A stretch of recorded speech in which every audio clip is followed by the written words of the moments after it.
Oui, le rapport à Mao est assez complexe. Il y a les millions de personnes, qui ont directement souffert, de cette révolution culturelle. Il y en a des millions déjà qui sont morts directement et il y a évidemment des millions de personnes, de familles qui ont été traumatisées et ces personnes-là, la blessure reste encore très, très vive et certaines, si elles ne s'expriment pas forcément publiquement, gardent un ressentiment extrêmement fort à l'égard de Mao.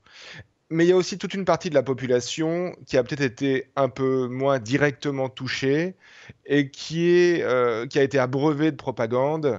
Et la propagande, finalement, qu'est-ce qu'elle dit? C'est que Mao a été un leader fort, et que on admire cette force. Et puis, évidemment, il a eu quelques maladresses, il a fait quelques petites erreurs.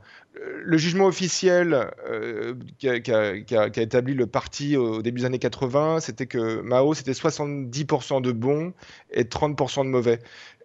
Et aujourd'hui, un certain nombre de Chinois répètent un petit peu ça. Le grand homme a fait quelques erreurs. Et aujourd'hui, chez les jeunes qui n'ont pas vécu cette période, ceux qui sont nés dans les années 80, alors eux, ils sont entièrement abreuvés de la propagande et beaucoup ont cette image assez simpliste du grand leader et connaissent assez peu ses dérapages, sont assez peu au courant des dizaines de millions de morts qu'il a fait. Oui, c'est ce que vous me disiez en plus en préparant cette émission. Beaucoup ne sont même pas au courant de ce qu'il s'est passé place Tiananmen.